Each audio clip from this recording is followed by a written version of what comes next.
I don't suppose you need to see my ugly mug this morning.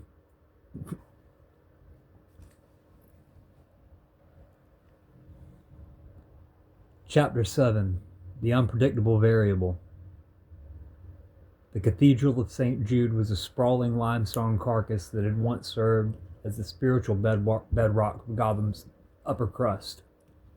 Tonight, its stained glass windows didn't glow with the warm light of the divine. They bled a flickering, sickly violet. The nomad parked the night thresher in the ruins of a nearby parish house. He didn't check his biomonitor. He didn't need to. He felt the cold, sharp focus of the Sagittarius moon, the Archer's clarity before the release. He moved through the cemetery, a shadow among the headstones of Gotham's founding families. The lodge sniffer was nearly overloaded. The air was vibrating with a subsonic frequency that made his teeth ache. The laughter frequency being broadcast from the cathedral's bell tower. He can predict every movement and every thought a normal Batman has, the video in the mill had warned. You need an unpredictable variant in the data. The nomad stopped at the heavy oak doors of the vestry. He reached into his satchel and pulled out a small amber vial, a distilled hallucinogen he'd brewed from the spores found in the conservatory. He didn't hesitate. He injected it into the intake valve of his white noise respirator. Instantly, the world shifted. The edges of the stones began to fray into kaleidoscopic fractals. The rain didn't just fall, it sang in 1,000 discordant voices. His logic, the very thing Bruce had trained into him, began to melt. Heart rate 145 BPM. He wasn't the nomad anymore. He was a glitch in the Shadow's matrix. He kicked the doors open. The nave was filled with the gentry. Hundreds of men and women in silk robes and silver masks. The backwoods loggers, the masons, the high society ghouls of the hidden hand. They were kneeling, their heads bowed as the violent light from the altar washed over them. At the pulpit stood a figure in a judge's robe, his face hidden behind a mask of polished dark metal. "The account is settled," the judge cried, his voice amplified by the cathedral's acoustics. "The Shadow has looked upon our works and found them worthy. Tonight, we are not judged, we are absorbed." The nomad stumbled down the center aisle. To the congregation he looked like a madman, his gait uneven, his head tilting at schizophrenic angles. To the Shadow, watching through the hidden cameras, the nomad's biometric signature was now a chaotic smear of data. "Stop the music," the nomad rasped, his voice echoing through the hallucinogenic haze. The judge turned. Under the mask, the man's jaw was twitching in a rhythmic, jokerized spasm. "The bird returns. Have you come to join the sanctification, little nomad? Have you come to see how the hidden hand finally clenches into a fist?" The nomad didn't answer with words. He reached into the Armor of Christ deck and threw 5 cards simultaneously. Not at the judge, but at the massive pipe organ behind him. The helmet of salvation. The cards didn't explode. They latched onto the metal pipes and began to emit a high-frequency countertone, a pure, resonant chord that clashed with the cathedral's subsonic hum. The effect was instantaneous. The gentry began to scream, clutching their heads as the laughter frequency was neutralized by the armor of the cards. The violet light flickered and died, replaced by the harsh white glare of the nomad's tactical strobes. "The sermon is over," the nomad growled. He drew the healing blade. In its chemically altered state, the sword didn't just hum. It trailed ribbons of white light through the air. The judge pulled a heavy snub-nosed revolver and fired. The nomad didn't dodge like a trained acrobat. He moved like a flame in a draft, his body twisting in ways that defied the Shadow's predictive algorithms. He was the unpredictable variable. He was the quote-unquote banner without the rage, a storm of pure chaotic instinct. He closed the distance in a heartbeat. The healing blade cut through the judge's revolver like it was made of wax. "Who is the master of the lodge?" the nomad demanded, pinning the judge against the altar. "There is No, Lodge, the judge wheezed, the mask falling away to reveal a face that had been completely hollowed out by the toxin. There is only the forge, and the shadow is at the furnace. Suddenly the ground shook. The bell tower above them groaned as the tuning fork was pushed to its limit. The nomad looked up. High in the rafters he saw him. The smiling shadow wasn't fighting. He was perched on the crucifix, his spiked visor reflecting the chaos below. He wasn't angry that the ritual had been interrupted. He was clapping. "Bravo, son," the shadow's voice boomed, drowning out the dying organ notes. "You used the toxin to beat the toxin. You broke the logic to find the truth. You're finally starting to think like me." The shadow leaned forward, his grin splitting his face like a wound. "But you forgot one thing about the unpredictable variable.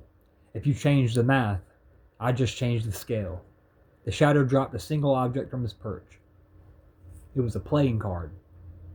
It fluttered down through the smoke and landed at the nomad's feet. It was from the Armor of Christ deck, the one Bruce had given him. It was the King of Hearts. But the heart had been pierced by a bat-shaped dagger. "The second note is gone, Nomad," the shadow laughed, his voice receding as he vanished into the rafters. "And I took the boy to the third." The nomad's heart stopped. The hallucinogen began to wear off, leaving him cold and hollow. "Oakley," he whispered. The cathedral began to collapse as the tuning fork detonated in a final nihilistic surge. The nomad turned and ran for the exit, the healing blade heavy in his hand as the hidden hand was finally buried under the weight of its own dark god.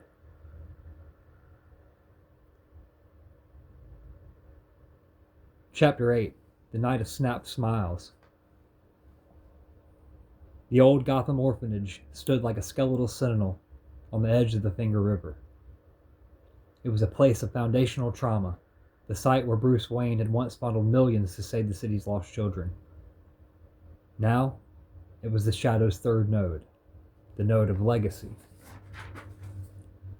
The Nomad pushed the Night Thresher to its absolute limit, the electric motor screaming in a frequency only dogs and the damned could hear. He didn't care about stealth anymore. The hallucinogens from the cathedral had left a bitter copper taste in his mouth, but the Scorpio surge was keeping his hands steady. Heart rate 102 BPM. Controlled. Lethal. He skidded the bike to a halt at the rusted iron gates. He didn't use the lockpick. He used the healing blade to slice the chains like they were spider silk. The courtyard was filled with quote-unquote props. The Shadow had reconstructed the incident of February 11th, 2021. There were mannequins dressed in police uniforms, a fake acid vat bubbling with green neon light, and a recording playing on a loop, the sound of a rain-slicked bridge and a single desperate plea. "Bruce, don't do it," the recording of Jim Gordon's voice cried. The Nomad walked through the center of the stage nightmare. He didn't look at the mannequins. He looked at the front doors of the orphanage. Tied to the handles was a small, tattered Sneakers. Oakley's. "I know you're in there, Bruce," the Nomad said, his voice dropping into that low guttural register. "The hidden hand is dead. The lodge is buried. It's just us now." He kicked the doors open. The foyer was a hall of mirrors, but they weren't glass. They were polished sheets of dark metal. As the Nomad walked, his reflection distorted. In one mirror, he saw himself as the Batman. In another, he saw himself as the Joker. In a third, he saw his brother, Chance, standing behind him with a deck of cards in his hand. "I've been watching you," a child's voice sang from the floor above. It was Oakley, but the voice was flat, rhythmic, the sound of a child who had been forced to recite a prayer to a monster. The Nomad sprinted up the grand staircase. He burst into the dormitory. The room was bathed in a strobing violet light. In the center of the room, sitting in a small wooden chair, was his nephew. The boy was 7 years old, his eyes wide with the terror that had gone past screaming into a catatonic silence. He was holding a single playing card, the Shield of Faith. Standing behind him, his gauntleted hands resting on the boy's shoulders, was a smiling shadow. "Look at the symmetry, son," the shadow whispered, his spiked visor glinting. "The uncle arrives to save the nephew. The hero arrives to stop the tragedy. But the tragedy already happened. It happened the moment you thought you could win." The shadow leaned down, his jagged grin inches from Oakley's ear. "Do you know what I told him? I told him his father didn't die because of a hidden hand. I told him his father died because he was weak, because he believed in the armor of Christ instead of the logic of the snap." The Nomad's biomonitor hit 150, 160. "Let him go, Bruce," the Nomad said, his voice trembling. "This isn't about him. It's about us." "It's about the future," the shadow roared, his voice suddenly losing its rasp and becoming the booming authoritative command of the Batman. "I am building a world where no child has to wait for a hero who never comes. I am the hero who stayed. I am the one who finished the joke." The shadow pulled a small silver canister from his belt, the Joker Toxin V4.0. He held it over Oakley's head.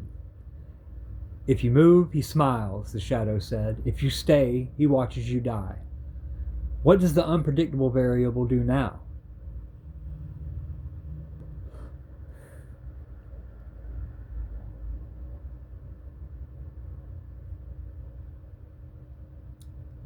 The Nomad looked at Oakley.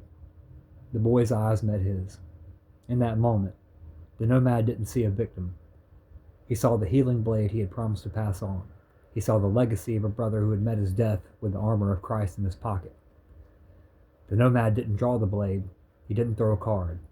He did the one thing the Shadow's nihilism couldn't count for. He took off his mask. He dropped the white noise respirator and the cowl, revealing his own face. The face of a man who was tired, grieving, and utterly human. He stepped forward, unarmed. "I'm not the Nomad, Bruce," he said, his voice soft. "I'm your son, and I forgive you." The shadow froze. The grin on his face didn't falter, but his hands, the hands that had killed the Justice League, began to shake. The schizophrenic logic of the toxin couldn't process a sincere act of empathy. It was a quote-unquote positive energy spike that jammed the gears of the dark multiverse. "Forgiveness is a lie," the shadow hissed, but the red light in his visor flickered. In that half-second of hesitation, the Nomad moved. He didn't strike the shadow. He swept Oakley out of the chair and threw himself toward the window. As they crashed through the glass, the shadow screamed, a sound that wasn't laughter, but the agonizing shriek of a man remembering what it felt like to be loved. The orphanage detonated behind them, the third node going up in a pillar of white-hot fire. The Nomad hit the muddy ground, shielding Oakley with his own body as the debris rained down. He looked up at the burning building. The shadow was gone. The Nomad gripped Oakley's hand. The boy was shaking, but he was breathing. He reached into his pocket and handed the Nomad the card he had been holding. It was the Shield of Faith, and it wasn't scorched. "We have to go, Oakley," the Nomad whispered. "The fight isn't over. He's going to the fourth node." "Where?" the boy asked, his voice small but steady. The Nomad looked toward the Gotham skyline. There was only one place left that mattered. "The Batcave," the Nomad said. "He's going home."